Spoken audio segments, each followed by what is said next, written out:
Shout at me again, and I'll end you. The words left my mouth before my brain could stop them. The entire restaurant went silent. Every fork stopped midway to every mouth. Every conversation died. And the man sitting in front of me, the man whose dark eyes had been burning holes through every server in this place for the past 2 hours, just stared at me. His name was Dominic Falcone. I didn't know that then. All I knew was that he was rude, entitled, and had made my already terrible night absolutely unbearable. But I'm getting ahead of myself. Before I tell you how I threatened a mafia boss in front of his entire family and somehow lived to tell the tale, let me ask you something.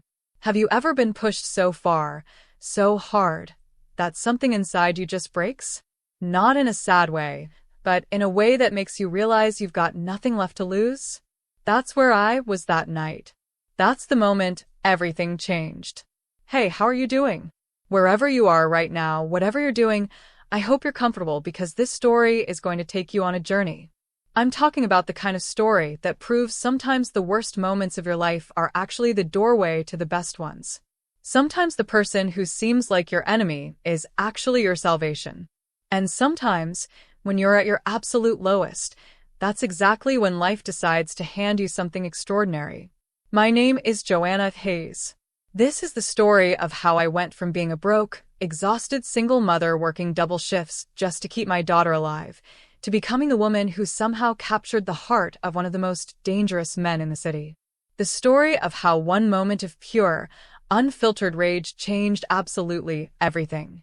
If you enjoy stories about underdogs, about real people facing impossible situations, about love finding you in the strangest places, then do me a favor. Hit that like button, subscribe to the channel, and drop a comment telling me where you're watching from. Are you cozy at home? On a lunch break? Trust me, you're going to want to hear how this ends. But let me start from the beginning. I was 27 years old when this happened. 27 and already feeling like I'd lived 3 lifetimes. I believed in hard work. I believed that if you kept your head down, did your job, and pushed through the exhaustion, things would eventually get better. I believed that good people who worked hard would be rewarded, that effort mattered, that dignity came from doing your best no matter how hard things got. Looking back now, I was naive. Not stupid, just naive. There's a difference. I'd been working at Carmichael's restaurant for 3 years. It wasn't fancy, but it wasn't a dive either. Upper middle class clientele, decent tips on good nights, management that mostly left you alone if you did your job. I worked as many shifts as they'd give me. Breakfast, lunch, dinner, didn't matter. I took every single one. The reason was simple. My daughter, Sophie, was 8 years old and had been in and out of hospital since she was 5. Leukemia. The word still makes my stomach turn. The treatments were working, the doctors said. She was responding well. But responding well costs money. So much money. Even with insurance, the bills were drowning me. Copay, déductible, médication, spécialiste. Every time I thought I was getting ahead, another bill would arrive. Sophie's father left when she was 2, long before the diagnosis. I hadn't heard from him in years. It was just me and her against the world. And I was losing. The night I met Dominic Falcone, I'd been awake for almost 20 hours. I'd worked the breakfast shift, gone to the hospital to sit with Sophie during her afternoon treatment, then come back for the dinner shift. My feet ached. My back ached. Everything ached. But Sophie had smiled at me that afternoon, really smiled, and told me about a dream she'd had about going to the beach. We'd never been to the beach. Couldn't afford it. But she described it like she'd been there 1,000 times. I was running on that smile and 3 cups of bad coffee. Dominic and his family came in at 7:30. Party of 8. They got seated in my section. I remember approaching the table and noticing him immediately. Not because he was handsome, though he was. Dark hair, strong jaw, expensive suit. But because of the way everyone else at the table deferred to him. He sat at the head, and the others arranged themselves around him like planets around the sun. "Good evening," I said, pulling out my notepad. "Welcome to Carmichael's. Can I start you folks off with some drinks?" He didn't look at me. Just started rattling off orders. Scotch neat. "She'll have white wine. He'll have bourbon. Water for the kid." "Not please." Not even eye contact. Just commands. I wrote it down. I'd dealt with rude customers before. You smile, you nod, you get through it. I brought the drinks. He took a scotch without a word of thanks. When I asked if they were ready to order, he waved me away like I was a fly. 15 minutes later, he snapped his fingers at me. Actually snapped them. You walked over. Yes, sir? We're ready now. I took their orders. Dominic changed his mind 3 times, finally settling on the ribeye, medium rare, with a side of arrogant condescension. When I brought the food, that's when things started going wrong. I set his plate in front of him. Ribeye, medium rare, exactly as ordered. He cut into it, took one look, and pushed the plate away. I ordered medium. My stomach dropped. Sir, I have it written here as medium rare. I said medium. Take it back. I looked at the steak. It was perfect medium rare. Pink center, warm throughout. Exactly what he'd ordered. But arguing with customers was a firing offense. Of course, sir. I'll have them make you a new one. My manager, Paul, had to come over and apologize. I could see the frustration in his eyes, but he smiled and promised to make it right. The kitchen staff gave me looks when I brought it back. They knew. They always knew. The new steak came out. Medium. Dominic cut into it and ate without comment. No apology for the mistake. No acknowledgement that I'd been right. When his family ordered dessert, I brought it promptly. He didn't say, thank you. Not once, the entire meal. I was tired. So tired. My phone had buzzed twice with messages from the hospital. Just routine updates, but every buzz made my heart jump. I was thinking about Sophie, about her pale face, about how I needed to pick up her prescription tomorrow, and wasn't sure if my card would go through. That's when he called me over again. You. He didn't even use my name, though I was wearing a name tag. Bring me an espresso. And make sure it's actually hot this time. This time. Like I'd messed something up before. I hadn't. Right away, sir. I said, voice tight. I put the order in. The espresso machine was running slow. It took an extra 2 minutes. 2 minutes. I was walking toward his table, cup in hand, when he shouted across the restaurant. Sometime today would be nice. People turned. My coworkers looked over. His family shifted uncomfortably. Something in me cracked. Not broke. Cracked. I reached the table. Set down the espresso with a hand that was starting to shake. Not from fear. From rage. Will there be anything else? I asked. He didn't look up. Yeah. Next time, move faster. I don't have all night. The crack widened. I turned to walk away. And get me some cream. Now. That's when it happened. That's when 7 years of struggling alone, 3 years of watching my daughter suffer, 20 hours without sleep, and 2 hours of being treated like garbage all collided into one perfect moment of clarity. I turned back around, and I said the words that changed my life. Shout at me again, and I'll end you. The silence that followed my words was deafening. I stood there, tray still in my hand, looking down at this man who had spent 2 hours making my life miserable. And he was looking right back at me with an expression I couldn't read. His family was frozen. The woman to his left, elegant with perfectly styled blonde hair, had her wine glass halfway to her lips. The older man across from him had stopped chewing. A younger guy who looked like he might be Dominic's brother was staring at me like I'd just pulled out a weapon. Maybe I had. Just not the kind they were used to. Dominic's face was completely blank for about 3 seconds. Then, slowly, the corner of his mouth lifted. Not quite a smile. Something darker. More interested. What did you just say to me? His voice was quiet. Come. That should have terrified me. Instead, the exhaustion and rage that had been building for months just poured out. You heard me, I said. I've been on my feet for 20 hours. I have served you perfectly all evening. You've been rude to me, to my coworkers, and you've acted like we're beneath you. I brought you exactly what you ordered, exactly when you needed it, and you've treated me like dirt.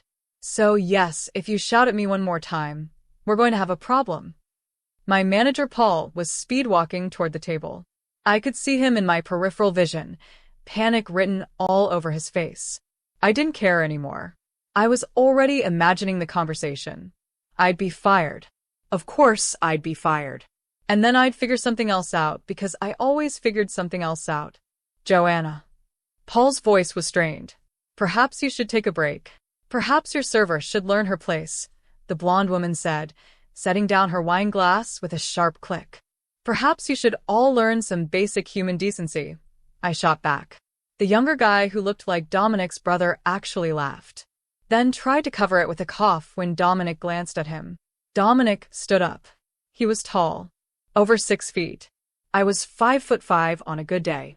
He looked down at me, and I looked right back up at him. What's your name? He asked. It's on my name tag. I want to hear you say it. Joanna. Joanna Hayes. He nodded slowly. Then he reached into his jacket pocket. I watched Paul tense beside me, but Dominic just pulled out a wallet.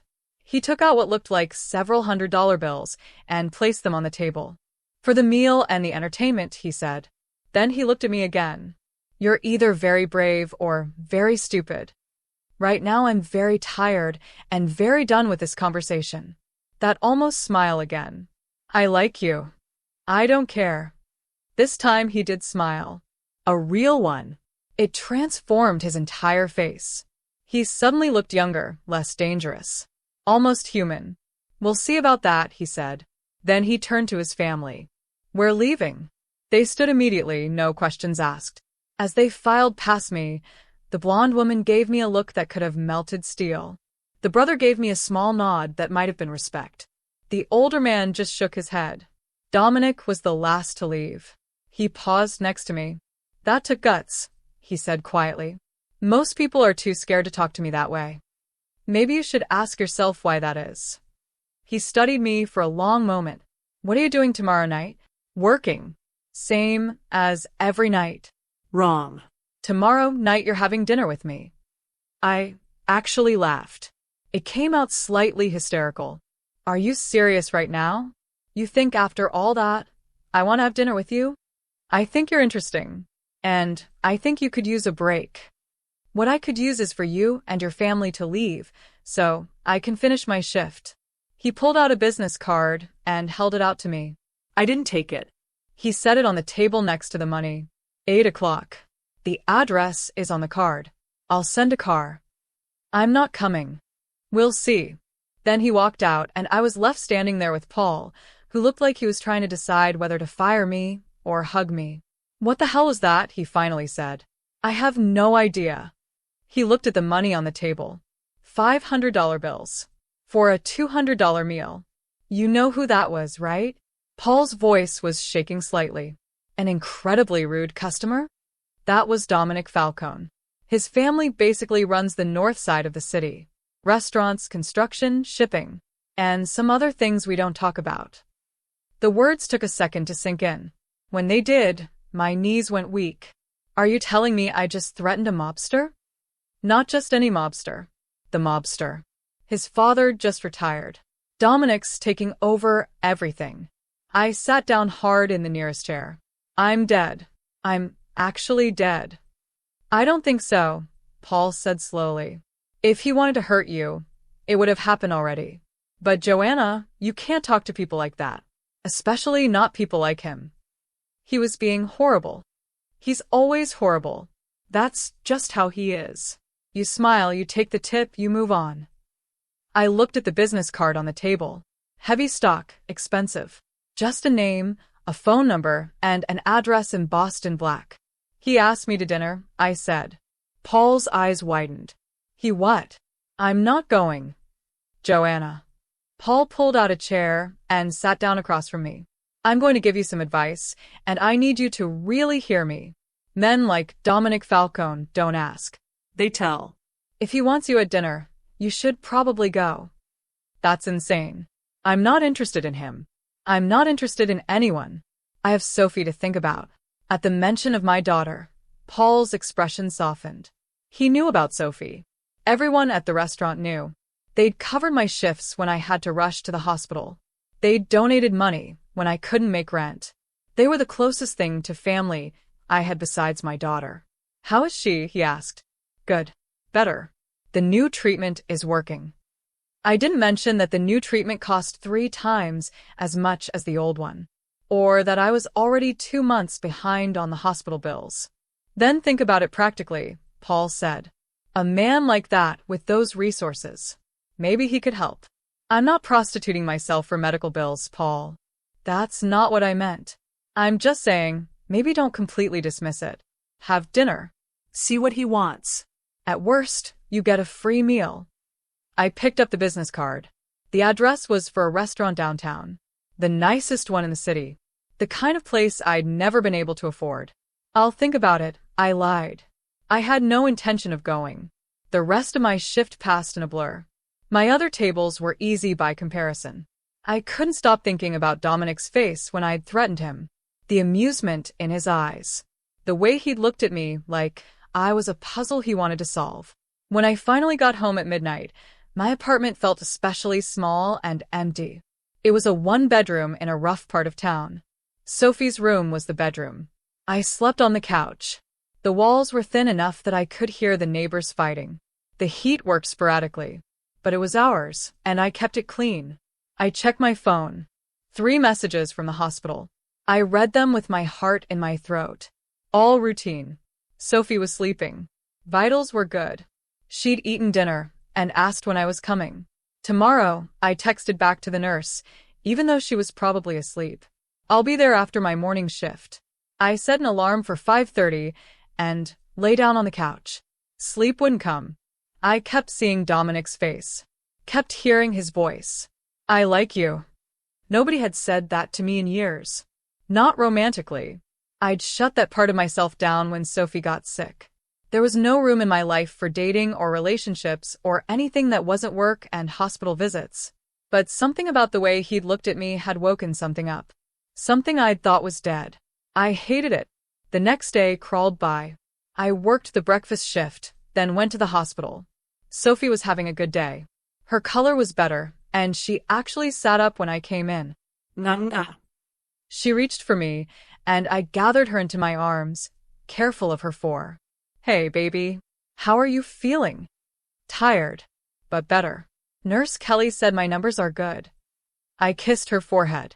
She smelled like hospital soap and childhood. That's wonderful, sweetheart. We spent 2 hours together. I read to her from her favorite book. We played cards. She told me about the other kids on the ward, and which nurses were nice, and which doctor had the funny mustache. Normal things. Precious things. When she started getting tired, I tucked her back in. Mama, when can I come home? The question broke me every time. Soon, baby. As soon as you're strong enough. I miss our apartment. I miss my room. I know. I miss you too. So much. She fell asleep holding my hand. I stayed until visiting hours were over, then took the bus back across town for my evening shift. The business card was still in my purse. I transferred it without thinking about it. At 7:45, Paul found me in the break room. There's a man outside asking for you, he said. Says he's your driver. My stomach dropped. What? Black suit. Fancy car. Says Mr. Falcone sent him to pick you up. I walked to the front of the restaurant and looked out the window. Sure enough, there was a sleek black car parked outside. A man in a dark suit stood beside it, waiting. I didn't say I was going, I muttered. Apparently he assumed you would, Paul said. Joanna, you can say no, but think carefully about it.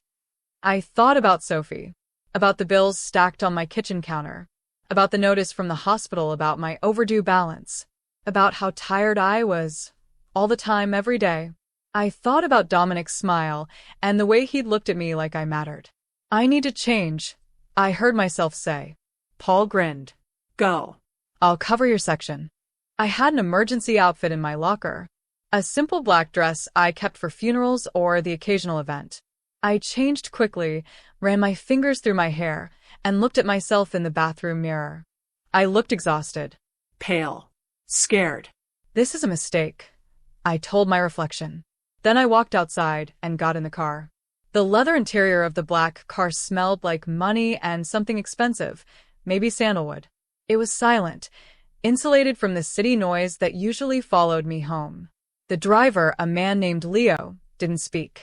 He just glanced at me in the rearview mirror, nodded once, and pulled smoothly into traffic.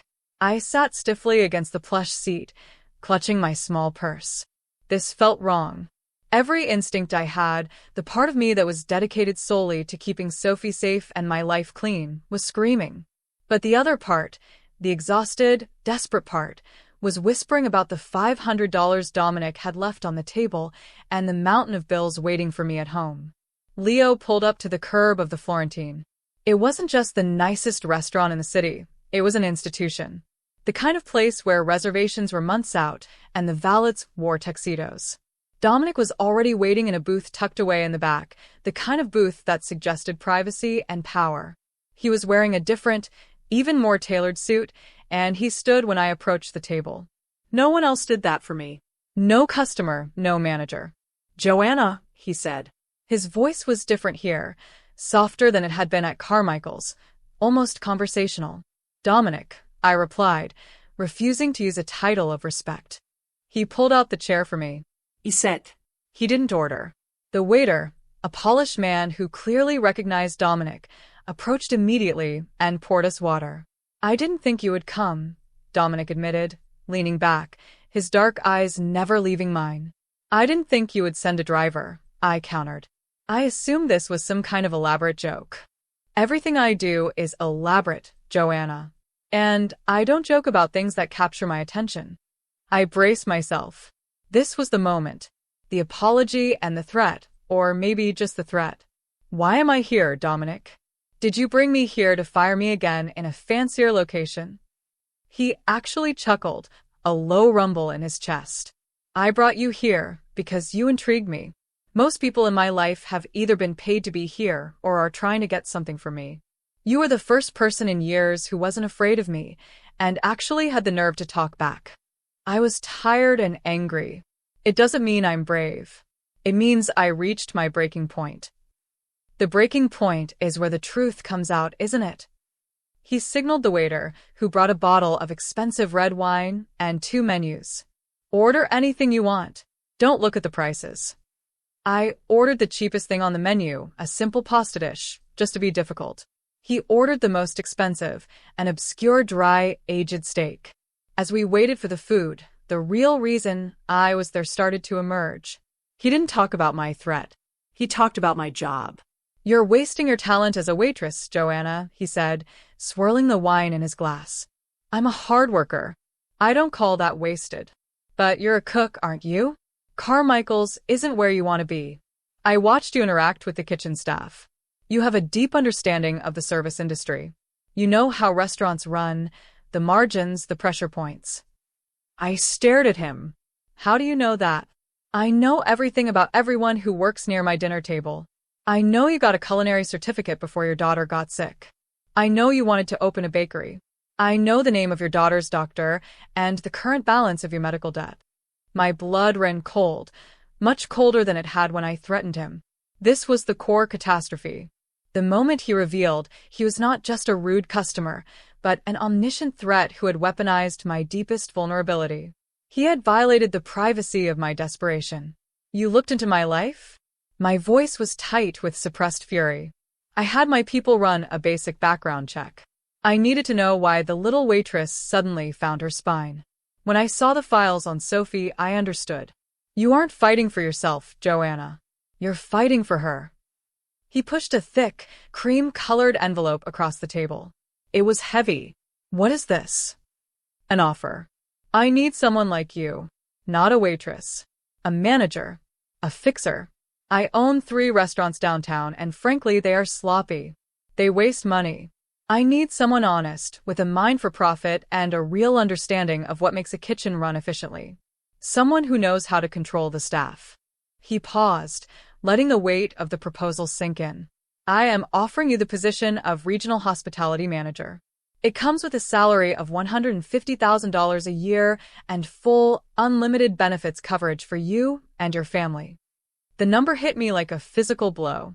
$150,000. Full benefits. It was enough to cover Sophie's past and future bills, and still leave us enough to live like normal people.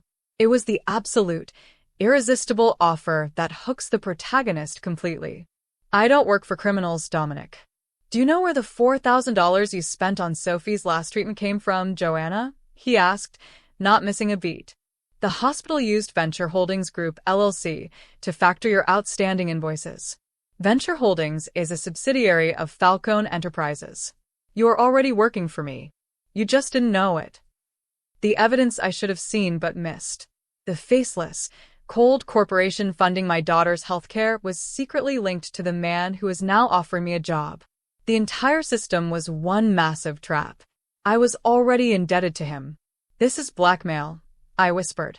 No, this is an alliance and a job offer, he corrected, his tone chillingly calm. You sign this contract tonight and the benefits kick in tomorrow. The back debt is handled. Sophie's medical future is secure. You get a job where your effort is finally rewarded. He continued, his voice persuasive. The alternative, Joanna, is that you walk away. I have no problem with that.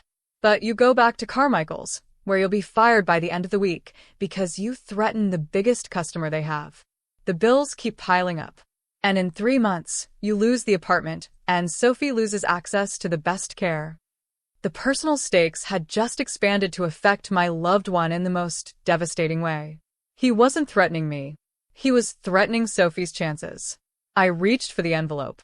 It contained a professional-looking contract, a business card for an HR director, and a small, folded pamphlet detailing the expansive medical benefits plan. It was all real. Why me? I asked, my voice barely a whisper. You could hire an MBA for this. Why the waitress who insulted you? He smiled the soft, genuine smile again. It was a dangerous form of attraction under pressure. Because I need someone who isn't afraid to shout. I need someone who is so dedicated to what she loves that she will end the world for it. My restaurants are full of people who are too scared to tell me the truth. You, Joanna, you told me I was rude and that I should learn some decency. You don't know how valuable that is to me. He raised his glass slightly. You forced your way into my world. Now, let me show you what my world can do for you. I looked at the contract. I looked at the menu prices. I looked at the dark, powerful man across from me.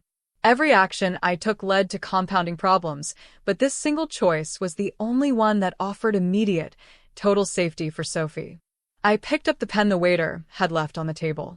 The decision was made the moment he mentioned Sophie's debt. I need one thing in writing, I said, meeting his gaze. Name it. This job has nothing to do with any of your other things. I manage restaurants, I do not manage shipping containers. He gave a slow, deliberate nod. It's a clean operation, Joanna. You have my word. And I always honor my word, especially to people who are under my protection. I signed the contract. The date, the salary, the benefits. The ink on the paper felt like a shackle, but also like the most beautiful promise I had ever held. I had given everything, my independence, my moral comfort, and my freedom from the Falcone world. I had traded it all for Sophie's health. I was no longer just Joanna Hayes, the struggling waitress. I was Joanna Hayes, Dominic Falcone's newest manager and his most unexpected piece of collateral. The inciting catastrophe was complete. I was his. The moment the ink dried on the contract, the world outside the restaurant shifted. It wasn't just the relief of knowing Sophie was safe. It was the strange, heavy silence that came with being under Dominic Falcone's protection. I had sold my soul for a clear conscience regarding my daughter. The very next morning, the change was undeniable. I went straight to the hospital. A meeting had already been set up with the hospital administrator, Mr. Peterson. He was usually stiff, untouchable, buried under piles of debt ledgers. But when I walked in, he was polite, almost deferential. Ms. Hayes, he said, standing up. It's a great relief. The full outstanding balance, including all projected co-pays for the next 6 months of Sophie's treatment, has been settled by Falcone Enterprises. We are now working directly with their benefits coordinator. Please accept my sincere apologies for any distress the previous invoicing may have caused. He apologized to me. The crushing weight that had been on my shoulders for 3 years simply lifted. This was the immediate reward, the initial, Irresistible lore of Dominic's world. That day, I sat with Sophie, and for the first time in her life, I told her about the beach, without feeling like a liar. We were going. Soon. My job as regional hospitality manager started 2 days later. Dominic didn't run a simple restaurant group. He ran 3 of the most high-end establishments in the city: a massive steakhouse, a trendy seafood place, and a classic Italian trattoria that was a well-known meeting spot for the city's power players. They were all profitable, but they were, as Dominic put it, sloppy. My first month was pure, exhausting immersion. I was running multiple tension threads simultaneously. Tension thread 1: professional pressure. I stripped the systems down to the bone. The head chef at the steakhouse was bleeding profits with excessive inventory orders. I streamlined the supply chain and introduced weekly waste audits. The seafood place was overstaffed and undermanaged. I cut shifts and implemented a performance-based bonus structure. I worked 18-hour days, but this exhaustion was different. It was productive. Within 3 weeks, I had cut operational costs by 25% across the board without sacrificing quality or staff morale. I was good at this, better than I had ever been at waiting tables. My skills, sharpened by years of budgeting on a razor edge, were perfectly suited for maximizing profit and efficiency. Dominic wasn't in the restaurants, but he was always watching. He received my daily reports. We met once a week, usually late, in a private office above the trattoria. These meetings were intense. He didn't compliment me. He just presented new problems. "The trattoria is losing $15,000 a month on linens," he said at our second meeting. "They're using a vendor who charges 40% above market rate," I shot back. "I found a vendor who handles 3 local hotels. We switch on Monday, save $7,000 this month." "Good," he said, a small flicker of approval in his eyes. Next. Tension thread 2: emotional complication. Our relationship was strictly professional, yet intensely personal. The professional success was built entirely on the personal debt I owed him. I was constantly aware of the trap. But he never made a move. He never pressured me. He never referenced the dinner or my initial outburst. He treated me exactly as he had promised, a valued employee who delivered results. During one meeting, I was explaining the new inventory software. I was tired, and I rubbed my temples instinctively. "How is Sophie?" he asked abruptly, cutting off my explanation of the point-of-sale data. The sudden shift always trapped me emotionally. "She's stable. The new treatment is aggressive, but she's responding." "You look tired," he observed. Not a command, not a judgment, just an observation. I'm running your operation. Take 2 days off. Go to the beach with her. She deserves it. You do too. The reports can wait." He presented an apparent resolution, then shattered it with a reminder of his power. He gave me rest, but it was rest granted by the man who owned my house and my career. It deepened the relationship, building a foundation of strange, possessive care that was hard to resist. Tension thread 3: the deception layers. As I became more entrenched, I started questioning the reality of his operation. The restaurants were legitimate cash flow, absolutely. But there were details that didn't add up. The accountant. His name was Felix. He handled the books for Falcone Enterprises. Felix was jumpy, older, and seemed terrified of Dominic. Whenever I requested detailed cost breakdowns, Felix would delay, claiming complex ownership structures. The back rooms. At the steakhouse, there was a private dining room that I was explicitly told never to enter without Dominic's direct approval. It was always guarded by 2 of his silent, suited men. I tried to schedule maintenance there, claiming a faulty exhaust fan, and Felix shut me down immediately. "It is not on your jurisdiction, Joanna." The success built on sacrifice. I was saving the restaurant group enormous sums of money. Dominic was succeeding wildly, and every cut, every efficiency I implemented, fattened his wallet. I knew my work was brilliant, but it felt like my sacrifice, my moral compromise, was fueling his empire. The other person. This layer of deception arrived in the form of the woman from the initial dinner, the elegant blonde woman who had told me to learn my place. Her name was Isabella. She was Dominic's cousin, but she was treated like a partner in the organization. I saw her frequently at the trattoria, having meetings with Felix and other shadowy men. She never smiled. She carried herself with the cold, lethal air of someone who knew exactly how the world worked and how to exploit it. One afternoon, I caught her in the parking lot outside the steakhouse. "You're doing well, Joanna," Isabella said, her voice smooth as expensive silk. It wasn't a compliment. It was a threat. "The restaurants are profitable. Dominic is infatuated with your efficiency. Be careful of that." "I am an employee. I manage his properties." Isabella laughed, a dry, humorless sound. "Everyone is his property, Joanna. You just happen to be the piece he's spending the most time polishing right now. You think he hired you for your knife skills? No. He hired you because you fought back. He sees a beautiful, broken thing, and he wants to fix it, own it. Don't mistake his interest for kindness. It's control." She walked away, leaving me trapped emotionally. Did Dominic genuinely value my work, or was I a prized possession, an ornament of his power? Isabella was building toward the discovery moment, planting seeds of doubt about Dominic's intentions, forcing me to question the very foundation of my security. The accumulating evidence. 3 weeks before my 6-week performance review, I noticed a discrepancy. I was reconciling the liquor inventory for the seafood restaurant. They were short 15 cases of high-end scotch. It was listed as transferred inventory in my system, but there was no receiving signature on the other end. I brought it up in my next meeting with Dominic. "There's 15 cases of Glenmorangie unaccounted for," I stated, placing the inventory sheet on his desk. Felix wrote it off as a transfer to Warehouse 4. "None of my restaurants use a warehouse." Dominic didn't look at the paper. He looked at me. "That is outside your jurisdiction, Joanna. Inventory management is my jurisdiction. That's $10,000 in lost product, Dominic. If Felix is stealing, he should be fired." He leaned forward, his expression hardening. This was the first time I saw the real darkness I had threatened on the first night. "Felix is not stealing.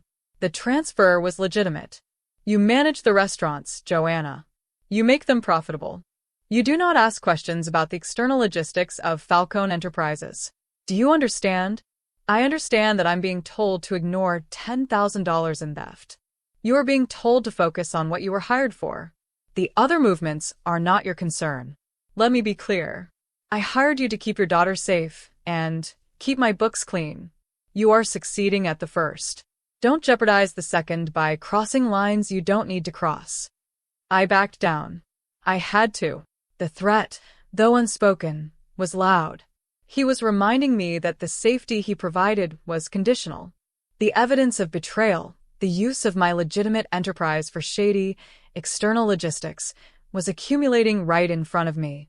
I was running a clean operation, but it was a shield for a dirty one. The moment brought mounting dread. I had traded one kind of slavery for another. The debt was settled, but the cage was much larger and far more luxurious. 2 weeks later, the day before my official performance review, Dominic sent a massive bouquet of rare white roses to the hospital for Sophie. The card simply read, "For the girl who needs to get to the beach." He was mixing the danger with the care so skillfully that I didn't know which emotion was real. I was trapped. I was succeeding wildly. I was falling for the strange, protective power he wielded. And I was becoming more and more terrified of the questions I couldn't ask. The discovery moment was getting closer, and I knew it would be worse than any overdue bill. It would be the complete devastation of the illusion of my security. I was supposed to be celebrating. It was the night of my 6-week performance review. The financial numbers were astounding. The 3 restaurants were on track to beat quarterly projections by 40%, all thanks to my efficiency cuts and management overhaul. Dominic had arranged a small celebration dinner at the high-end steakhouse. It was just us. I was wearing the simple black dress again, but this time I felt different in it. Confident. I had earned this success. I had faced down the Mafia boss, not with a threat, but with undeniable competence. Dominic was charming that night. He didn't talk business. He asked about Sophie, about my life before the debt, about my real dreams for a bakery. He was disarming, showing a vulnerability that was perfectly manufactured to make me drop my guard. "You really should open your own place, Joanna," he said, refilling my water glass. "You have the touch, the talent." "I have a $90,000 debt and a full-time job," I reminded him gently. "My dreams are on hold." He smiled. "Not necessarily. I could fund the bakery tomorrow. As a separate, legitimate enterprise. A gift." The word gift chilled me. Isabella's warning echoed in my mind. Don't mistake his interest for kindness. It's control. "I don't need gifts, Dominic. I need a clean slate. And you have it. You've earned it." He leaned across the table. His dark eyes were warm, focused only on me. This was the moment of complete vulnerability exchange. "I know this is complicated, Joanna," he said, his voice dropping low. "I know how this started. But you should know, I didn't fund your healthcare just to own you. I funded it because you were the first person who ever challenged me without wanting anything. And when I saw what you were fighting for, I decided I wanted to be the one who made sure you won." It felt genuine. It felt real. It felt like the truth I desperately wanted to believe. He was not just a mobster. He was a protector. My deepest character relationship with him, the one built on professional admiration and his unsettling generosity towards Sophie, was solidifying. "What are you doing with Warehouse 4? I asked, throwing the question out like a grenade. I had to know. The Glenmorangie whiskey was still haunting my inventory spreadsheets. He didn't flinch. "I told you, that's external logistics. I need to know the entire story, Dominic. I have risked everything for this job. I need to know that what I'm running is clean and that I'm not enabling something illegal." He paused, a long, heavy silence. He put his knife and fork down slowly. "It's complicated, Joanna. But I will tell you this. I am not just a restaurant owner. I am in the shipping business, the import business, and yes, the security business. I cut corners where I have to. But I am not dealing drugs, and I am not killing children. My business is protecting my family's legacy. It's just aggressive." "And Warehouse 4? It's a holding facility. Nothing illegal runs through the restaurants. You have my word." I searched his face. His eyes were clear. I wanted to believe him. I needed to believe him. Dinner ended on that note of unresolved tension, leaving me with a fragile sense of security. I went home feeling dangerously close to trusting him. The next morning, everything shattered. I went to the trattoria early to check the morning receipts. I was sitting at a computer in the small, glass-walled manager's office near the kitchen, reviewing labor costs.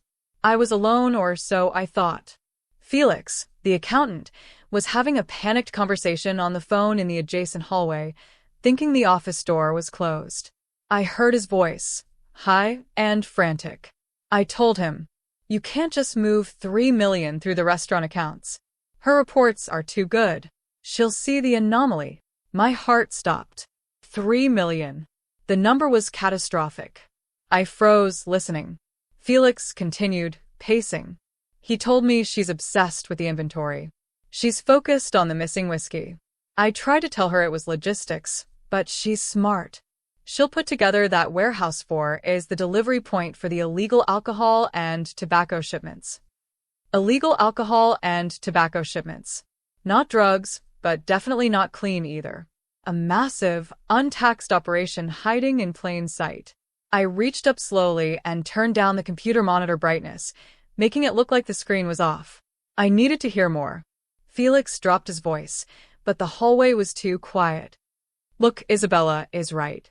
She is a liability. If she keeps digging, she'll realize the entire 40% profit increase isn't just cutting linen costs. It's because she is laundering the restaurant's cash flow by making it look impossibly efficient. She is the one providing the cover. We are using her genius to mask the illegal movement of money." The revelation was a hammer blow. We are using her genius. I wasn't a valued manager. I was a tool. My incredible success, the thing I was so proud of, wasn't real. It was a sophisticated accounting trick. Dominic hadn't hired me for my talent. He had hired me for my desperate honesty and my ability to create a legitimate, untouchable facade for his actual criminal operations. My clean operation was the very engine of his deception. I had been compromised. My whole storytelling perspective had been compromised. I wasn't a successful underdog rising. I was the unknowing accomplice. Felix finished his call, slamming the phone down. He sighed heavily and started walking toward the manager's office, presumably to get something. I had seconds. I quickly opened the payroll spreadsheet, scrolling down to the highest-paid employees. I typed in Valenti. Nothing.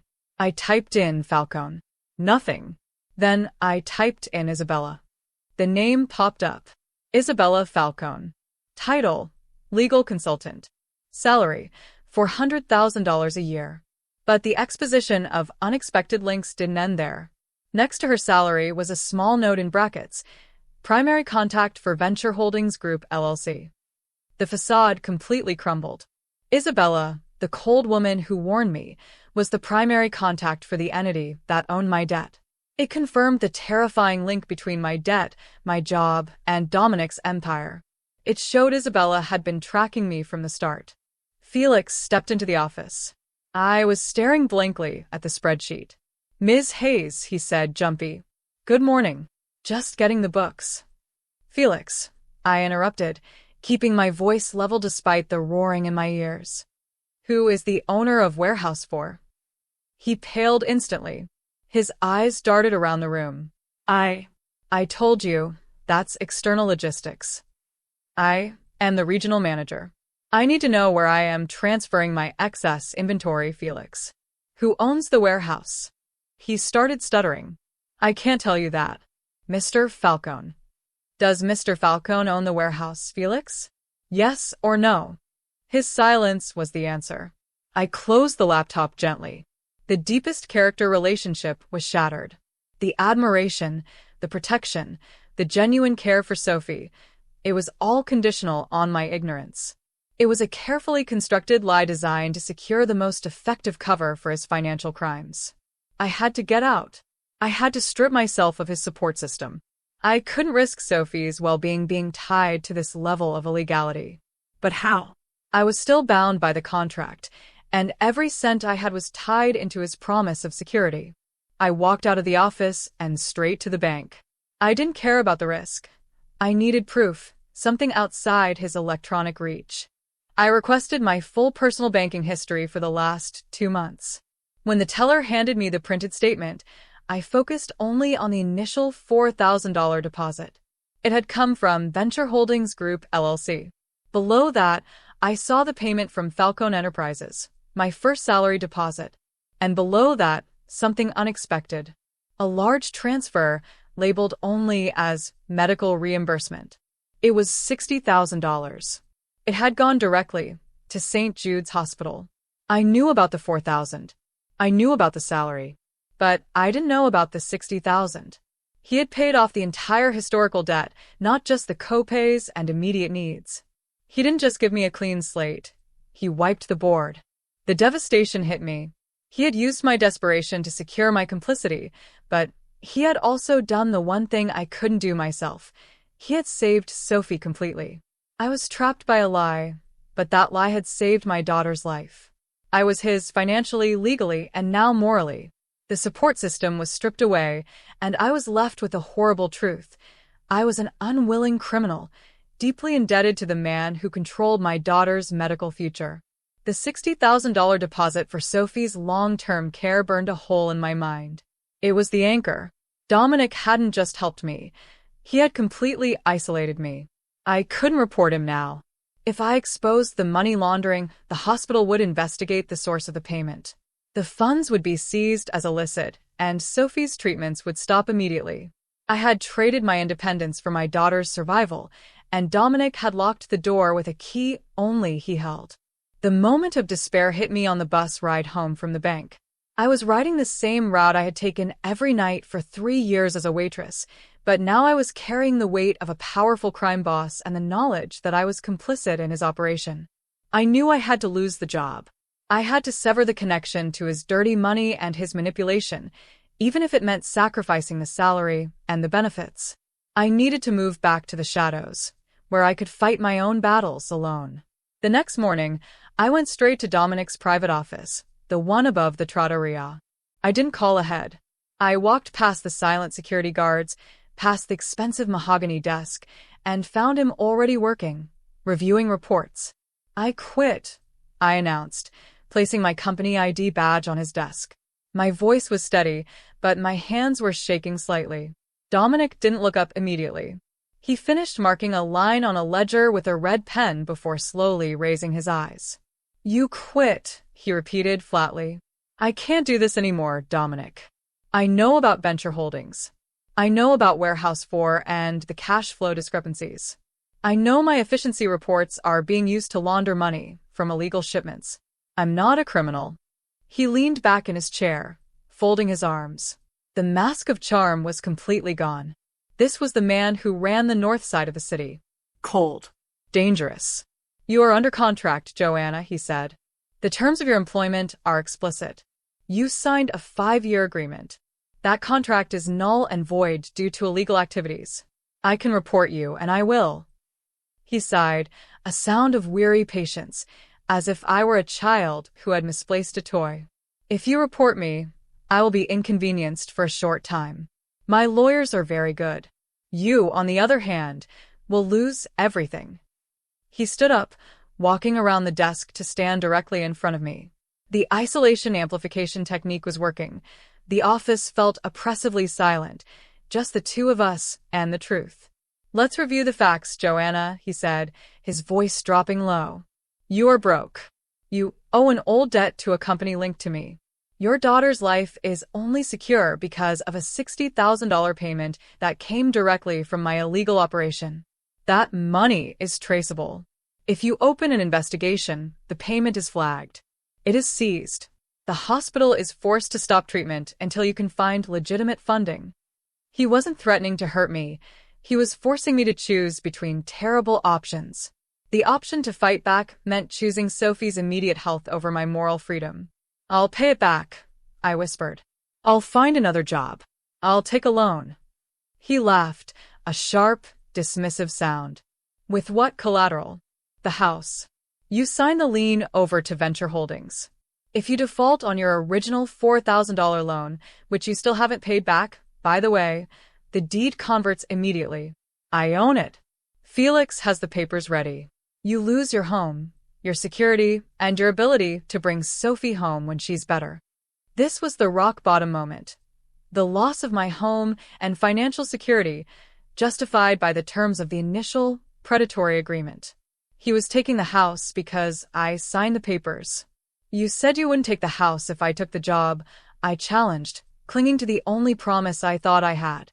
"I said I could make the money or take the house," he corrected, his expression neutral. "You failed to make the money because you are quitting the job I gave you to pay off the debt. You are defaulting on the security I provided. Therefore, I must liquidate the asset. Basic business, Joanna. You should appreciate the efficiency." He had twisted the transactions so expertly that my only possible escape route was sealed. The betrayal was complete. I walked out of that office in a daze. I tried to apply for other positions that day, a restaurant consultant job, a catering management position. I was instantly rejected. Dominic's network was fast and thorough. He hadn't just fired me, he had blacklisted me from every legitimate hospitality opportunity in the city. He wasn't just my protector anymore, he was my warden, and he was isolating me from every support system. I called Paul, my old manager from Carmichael's. He answered nervously. "Joanna, I can't talk long." "Paul, I need a reference." I need a job. Anything. I can't help you, Joanna. I got a call this morning. From Felix. He didn't threaten me, but he made it very clear that if anyone I recommend you to calls him, he'll tell them you left your last job with massive proprietary breaches and financial misconduct issues. You're completely locked out, Joanna. I hung up, the feeling of despair turning into cold, sharp anger. I was losing the battle against him, and the battle against the debt. The next week was the darkest descent. I spent days locked in my apartment, staring at the walls, the guilt of Sophie's paid bills warring with the terror of my own moral collapse. I was isolated. I couldn't tell Amelia, the nurse, because she would know the source of the payment. I couldn't tell anyone. 3 days later, the replacement person moved in. It wasn't a person, but a letter. A notification from the county registrar, delivered via certified mail.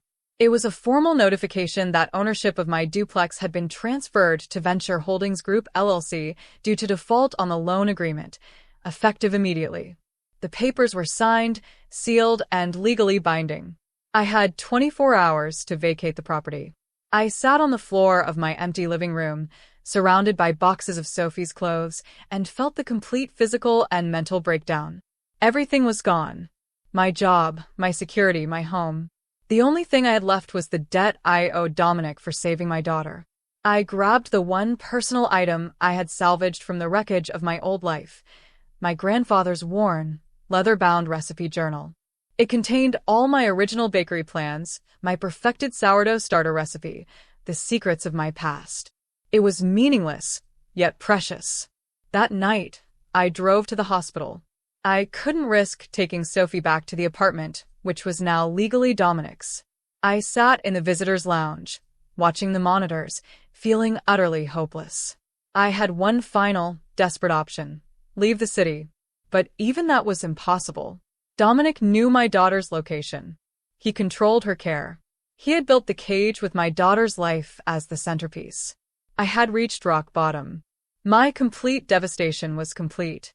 I was a criminal in debt, homeless, blacklisted, and tied by my daughter's illness to the very man who had engineered my collapse. I was no longer a victim. I was a hostage. I spent the night in the hospital visitor lounge. The exhaustion had passed, replaced by a cold, frightening clarity. I was homeless, blacklisted, and tied by an invisible chain to a crime boss who held the deed to my life in the form of Sophie's medical security. I couldn't run, and I couldn't fight him conventionally. The sun came up, casting long, pale shadows across the vinyl floor. I had to make a choice. The choice: stay broken and accept the narrative that Dominic had imposed on me, that I was a grateful recipient of his dark charity, a failure who needed his protection, or fight back and rewrite the entire story. Accepting his terms meant Sophie was safe, but I was a prisoner, forever obligated to the money that bought her health. Fighting back meant risking the $60,000, risking Sophie's care, and risking everything, but retaining my moral integrity and my freedom. I chose to fight. Not in the courts, which he controlled, and not with the police, who would seize Sophie's funds. I would fight him where he was weakest, in his own organization. He thought he owned me because he owned my desperation. He was wrong. My transformation catalyst arrived not in the form of a new relationship, but in the form of old loyalty. I was sitting in the hospital cafeteria, nursing a lukewarm coffee, when Amelia, Sophie's nurse and my only friend, found me. She sat down, her face drawn with worry. "Paul called me, Joanna," she said quietly. "He told me you quit, and then the Falcone Company sent a legal notice to your apartment. He said they took the house. Is it true?" I looked at the coffee, then at my friend. I couldn't lie to her, but I couldn't tell her the whole truth. "It's true," I admitted. "I left the job. It was too close to illegal operations. And yes, they used a predatory loan agreement to seize the apartment. Dominic Falcone did this. He owns me." Amelia gripped my hand. "That monster. After everything you did for him. He did it because he knew I had nothing left to lose. He thought he cornered me." Amelia was furious, but she was also a problem solver. Okay, you can stay with me. "My spare room is empty. But Joanna, you need money and you need a lawyer, even a cheap one. A lawyer will expose the $60,000. We can't touch that money. It's the leverage. He knows I won't move until I can secure Sophie's future independently." I looked down at the worn leather-bound book I was clutching. My grandfather's recipe journal. The smell of old paper and vanilla brought a sudden, sharp memory of my old dream. He called me a good manager, a fixer, I said, a slow realization dawning. He said I was wasting my talent waiting tables. But he didn't realize where my real talent lies. "What are you talking about?" "My bakery plans, Amelia. The certificates, the recipes. I didn't want to run his restaurants. I wanted to run my own place. He thought my success in his restaurants was proof that I could make him more money. He was right about one thing. I have a mind for business, but a mind for clean, honest business. I know the margins, I know the sourcing, and I know high-end clientele. The impossible choice was now clear. Use the skill he valued, but turn it against him. I couldn't just open a rival restaurant. He would crush me. But I could do something else. I could leverage the single weakness I had identified in his entire organization. Dominic owns 3 high-end restaurants. I explained to Amelia, my voice gaining strength. They are legitimate fronts, but they are completely dependent on my new, streamlined supply chain. I cut out all the local vendors and consolidated everything through 2 regional suppliers I vetted myself. If I remove that system, the restaurants collapse into chaos. He's too focused on the illegal logistics to notice the legitimate ones.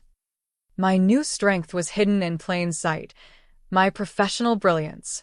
He thought it was a commodity he could buy and control. It wasn't.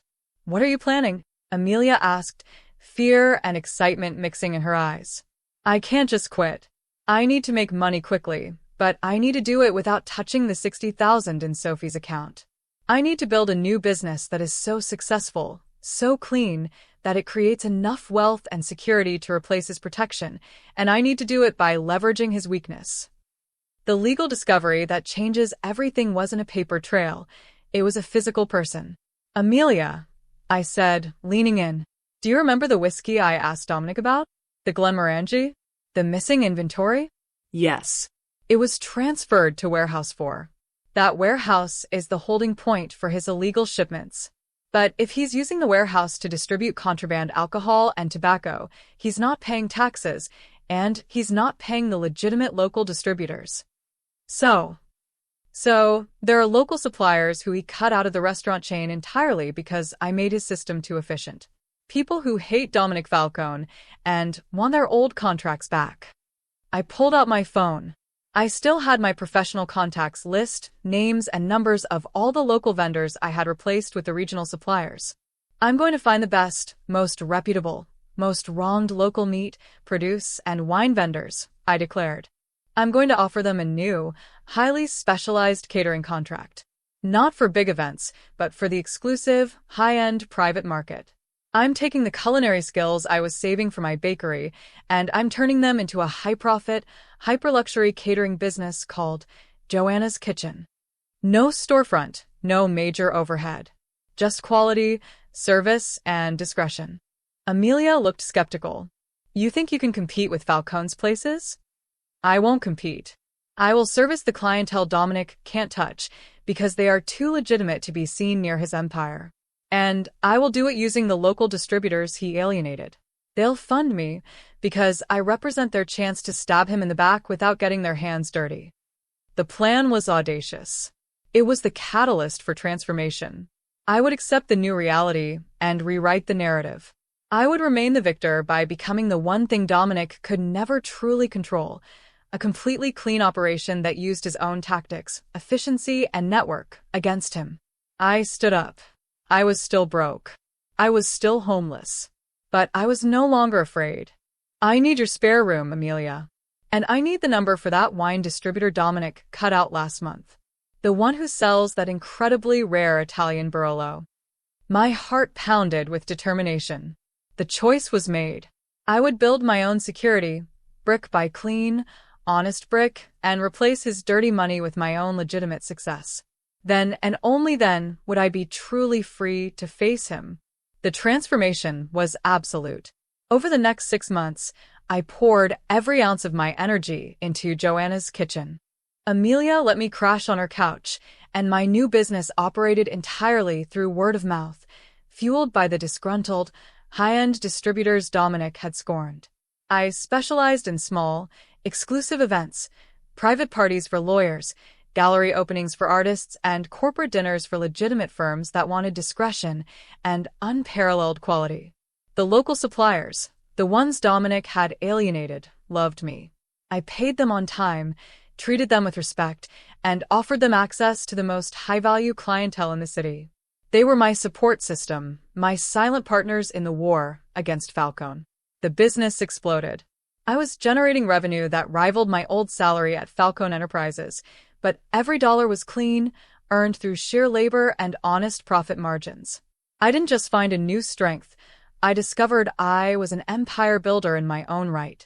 I was no longer wearing the black uniform of a waitress or the tailored suits of a Falcone manager. My uniform was clean, sharp, and entirely my own brand. Sophie's health was stable. The $60,000 sat untouched in her hospital account, the untouchable leverage I needed. Every cent I earned from Joanna's kitchen went into a separate, clean trust fund for Sophie, slowly growing large enough to replace Dominic's tainted money entirely. The confrontation had to be public. It had to be undeniable. And it had to be professional. The perfect opportunity arrived when the mayor of the city, a man known for his extreme caution regarding his reputation, hosted a major campaign celebration. His usual caterer, Falcone's premier steakhouse, was unavailable. My newest client, the head of the city's largest legal firm, recommended me. I landed the contract. The event was 500 people. This was the event where the truth would be told. The revelation setup. The celebration was held in the grand ballroom of the oldest hotel downtown. I arrived transformed. Not physically, but in presence. My movements were precise. My instructions to my small, tight crew were clear, and my focus was absolute. I was running a massive, perfect operation. The catering staff from Falcone Steakhouse were still working the hotel's regular services. I saw familiar, nervous faces. They knew who I was. They knew I had vanished after challenging Dominic. Their shock at seeing me leading the entire catering operation, serving the mayor and the city's elite, was palpable. The menu was flawless. I used the local distributor's best products, the Barolo wine, the heirloom produce, the premium cuts of meat. The aroma alone was intoxicating. Dominic arrived late with Isabella and a small entourage. He was dressed impeccably, exuding the easy confidence of a man who owned the room. He didn't see me initially. He was greeting the mayor, accepting the usual deference. Then, his eyes swept over the massive buffet tables, landing on the banner. Catering provided by Joanna's Kitchen. His gaze snapped to me. I was standing near the service entrance, reviewing the final dessert presentation. He was stunned. The usual cold mask fractured, replaced by raw, unadulterated shock. He hadn't just expected me to fail, he expected me to disappear. He thought I was broken and homeless. Seeing me standing there, triumphant, successful, and serving the single most legitimate group of people in the city, destabilized him entirely. He dismissed his entourage and walked straight toward me, his steps tight and purposeful. "Joanna," he said, his voice low and dangerous, betraying nothing but controlled anger. "What the hell are you doing here?" "I'm running the catering for the mayor, Dominic," I replied, meeting his gaze evenly. "My business is called Joanna's Kitchen. Perhaps you've seen our margins." "Your margins?" He gave a short, bitter laugh. "You were destitute 6 months ago. You have no capital, no investors, and no premises. You are running this on a ghost balance sheet." "You only see ghost balance sheets because that's all you know how to create," I countered, my voice quiet enough that only he could hear. "My balance sheet is clean. And, unlike yours, my profits don't rely on lying to the city comptroller. You want to talk about lies?" He stepped closer, attempting to trap me emotionally. "You ran out on a contract. You walked away from the security of your daughter's health. That's not success, Joanna. That's reckless self-sabotage. Did you really think you could survive on your own?" The truth bomb. "I survived because I didn't need your dirty money, Dominic," I declared. "I needed time. And I used that time to build something you can't touch. Something that will expose your operation to the people who matter most." I signaled my new business partner, Mr. Reynolds, the formerly alienated wine distributor. Reynolds walked over, carrying a bottle of the rare Italian Barolo I had used for the main course. "Dominic," I said, "do you recognize Mr. Reynolds? He used to supply the wine for your 3 restaurants." Dominic looked at Reynolds with icy contempt. A minor vendor. He was inefficient. He was honest, Reynolds interjected, his voice firm. And you cut him out because you could ship untaxed inventory through Warehouse 4 and funnel the money through the supply chain Joanna created. Dominic's face tightened. This was the first public witness to the truth. I continued, delivering the evidence I had been gathering. I knew about the illegal alcohol and tobacco moving through Warehouse 4. But I found something else, Dominic. Something you didn't think I'd be looking for. I pulled a small, laminated card from my pocket and handed it to him. It wasn't financial or illegal. It was a vendor ID card from a major regional shipping company. I called the regional supplier I established for your restaurants, I explained, maintaining a calm, authoritative tone. The one that handled all the legitimate goods, the meat, the produce, the dairy for the last 6 months. They were efficient, yes. But they also logged everything. They logged every delivery to your 3 restaurants, and they logged every delivery to Warehouse 4. Under the line item Miscellaneous Perishable Goods. The whiskey wasn't the only thing going to Warehouse 4, Dominic. What are you talking about? His composure was starting to crack. I'm talking about the fact that your entire operation, the one you told me was aggressive, but clean, required the services of 3 specific specialized refrigeration units delivered to Warehouse 4 every Tuesday night. Those aren't for tobacco, Dominic. Those are for human growth hormones and specialty black market pharmaceuticals that need deep freeze storage. The high-profit shipments. The ones that need the perfect, clean financial cover of a successful restaurant chain to blend the funds. The evidence of his deeper, more dangerous illegality was now exposed. Not just tax evasion, but black market medicine. The entire justification he had given me, that he wasn't dealing drugs or killing children, was a deliberate, self-serving lie. Dominic's shock was total. He looked at the card, then at me. He had underestimated my meticulous nature. He had planted the clue about the whiskey to distract me from the much darker truth. Just then, Isabella walked up, her eyes blazing with cold fury. She must have overheard the exchange. You should have stayed in the kitchen, Joanna, she hissed. I should have trusted my gut when I saw your name on the Venture Holdings papers, Isabella. I shot back. But that's okay. Because I brought you a gift, too. I turned slightly. Standing nearby, sipping champagne and listening intently, were 2 men. The city comptroller and the head of the IRS's organized crime division, both clients of Mr. Reynolds and both eating my custom-prepared dessert. Dominic, I said, my voice ringing with finality. The mayor's celebration is the most legitimate room in the city, and I am the most legitimate business in this room. My financial records are open. My suppliers are honest. I have replaced your $60,000 in Sophie's account with 100% clean funds. Your protection is no longer required. I walked to the table and picked up a clean envelope. Inside is a certified bank check for the principal amount of the original loan, the $4,000 plus the 75% interest, paid in full. I will not pay the inflated fees for the seizure of my house. And I will not take a single cent of your blood money. Climax moments. Justice served publicly. I didn't need to say anything more. The silence of the room, the watchful eyes of the mayor's associates, and the presence of the financial investigators were enough. The public humiliation of Dominic Falcone was complete. He had been outmaneuvered not by another criminal, but by the efficiency and moral integrity of the waitress he had tried to own. He reached for the wine distributor's card and slowly tore it in half, then dropped the pieces onto the white tablecloth. You should have let me break you, Joanna, he said, his voice dangerously low, a promise of violence. You tried, I answered, looking him straight in the eye. But you didn't realize that my daughter's leukemia already showed me what real fear looks like.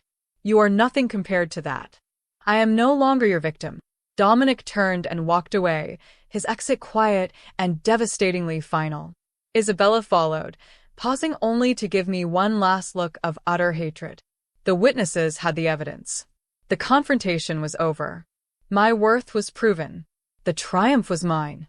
The confrontation at the mayor's celebration was not the end of the war, but the absolute victory of the final battle. Dominic Valendi's empire, built on the clean facade of my labor, began to crumble immediately. The city comptroller and the IRS investigators had all the information they needed from the suppliers and the registered shipments to warehouse 4. Justice served. Within 2 weeks, the repercussions for Dominic were swift and decisive. Falcone Enterprises was slapped with massive tax fraud and customs evasion charges.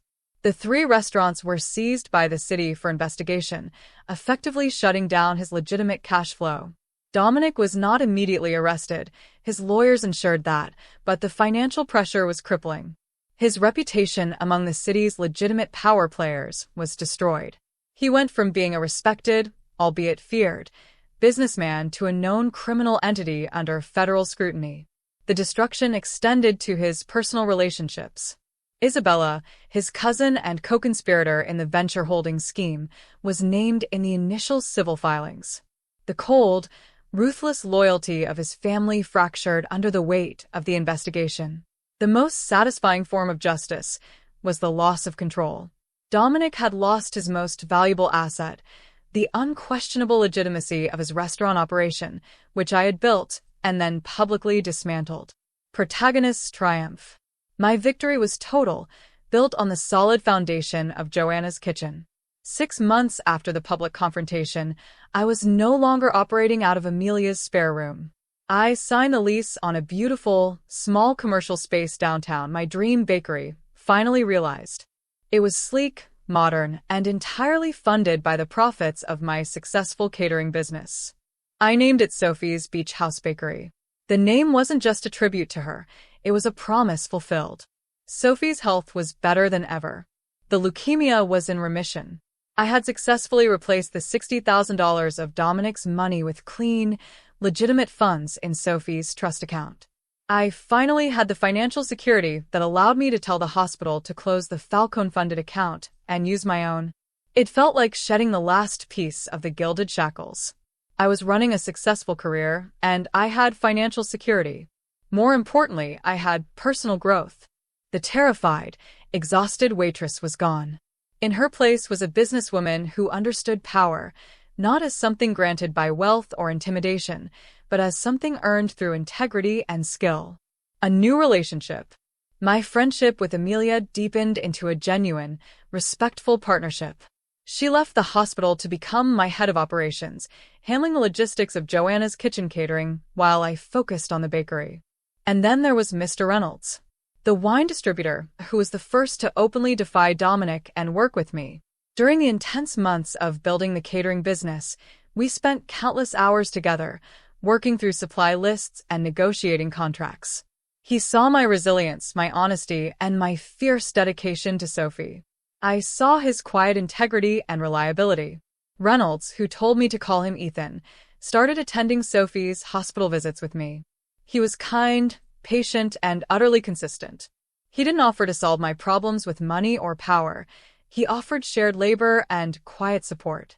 One evening, months after the confrontation, we were standing outside the newly renovated bakery, looking at the sign. "It's perfect, Joanna," Ethan said, his voice soft. "It's exactly what you deserve." "It's clean, Ethan," I corrected, looking up at the sign. "That's what matters most." He took my hand. "It is clean, just like you." Our relationship blossomed organically, rooted in mutual respect and shared adversity.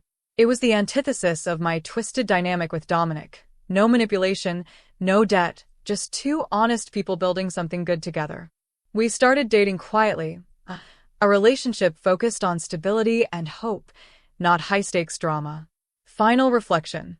I look back at that night at Carmichael's, standing over Dominic Falcone with the scalding coffee pot. It felt like the end of my world. But it was only the end of my naive belief that I had to passively accept abuse and injustice. The most profound realization I had was that Dominic didn't want my talent. He wanted my flaw. He wanted the desperate, fearful mother who would compromise everything for her child. He thought that desperation was leverage. He was right about the desperation, but he was wrong about the compromise. I didn't become a criminal. I became a better strategist. I learned that the universe doesn't hand out justice, but it does reward effort, and sometimes the best revenge is simply building a life so completely clean and successful that the darkness cannot touch it. Sophie is home now. We finally went to the beach. We spent 2 weeks watching the waves, building sandcastles, and eating bad takeout. It was the most beautiful, normal thing I'd ever experienced. Direct audience address. So, that's the story of how I threatened a mafia boss and accidentally ended up building my own empire. It's a story about realizing that sometimes the biggest obstacles in your life are actually disguises for your greatest opportunities. If this story resonated with you, if you've ever felt trapped, exhausted, or like you had nothing left to lose, then you know exactly the rage and the determination that fueled me. I want to thank all of you for sticking with me through this intense journey. If you enjoyed the ride, please hit the like button, subscribe to the channel for more stories of triumph and justice, and share this video with someone who needs to hear that they're stronger than they think. Tell me in the comments, what was the moment in your life when you finally stood up and said, "No more"? I hope you're all feeling safe, happy, and strong today. This story is over, but the work of finding justice and building a beautiful life never stops. I'm working on another intense story right now about a woman who faked her own death to escape her corrupt husband. You won't want to miss it. Comment yes if you want the story.